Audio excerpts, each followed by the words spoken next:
আমাদের সবাই খুব শেষ প্রান্তে চলে আসছি। আমরা অল্প কিছুক্ষণের মধ্যেই শেষ করব। তোমার জন্য জাহিদ হাবিব ভাইকে ধন্যবাদ অনুরোধ করছি। আসসালামু আলাইকুম ওয়া রাহমাতুল্লাহি ওয়া বারাকাতুহু। বাংলার দূর দূরান্ত থেকে আগত দেশপ্রেমিক, ইসলাম প্রেমিক প্রিয় তাওহীদি জনতা, কথা বলার মতো সময় এখন নেই বললেই চলে, সময় খুবই স্বল্পতা। এই বর্বরতার শিকার আজকে আমরা বাংলাদেশে সবাই এক কথা বলি যে আমাদের এই মুসলিমদের ঐক্যের প্রয়োজন।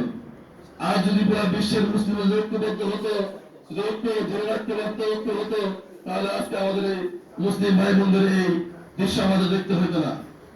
তাই আমি সমস্ত ইসলামী দলগুলোকে বলতে চাই, আমাদের জামাত ইসলামের মহতারাম সভাপতি সাহেব বলে গেছেন যে যদি বাতিলের ব্যাপারে যদি ঐক্যবদ্ধ হতে পারে, তাহলে আমরা আমাদের ইসলামের ব্যাপারে কেন ঐক্যবদ্ধ হতে পারবো না?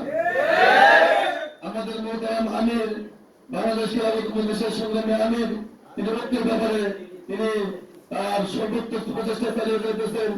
এজন্য আমরা আমাদের এখান থেকে আমরা বলবো যে আগামী নির্বাচনের আগে ইনশাল্লাহ আমরা এই ইসলামী দলগুলা এরকম ভাবে ঐক্যবদ্ধ হবো যে আমাদের ইসলামী সংগঠনের সাথে যেন কোন বাতিল সংগঠন যেন আমাদের সামনে না দাঁড়াতে পারে, এই আশাবাদ ব্যক্ত রেখে সমস্ত ইসলামী দল, বিশেষ করে জামাত ইসলামী বাংলাদেশ এবং ইসলামী আন্দোলন আর অন্যান্য যে ইসলামী দলগুলো রয়েছে, এ পর্যায়ে আজকের বয়ফতার মাহফিলের সম্মানিত সভাপতি মির্জাপুর উপজেলা শাখা ভাই মোহাম্মদ বদিউজ্জামান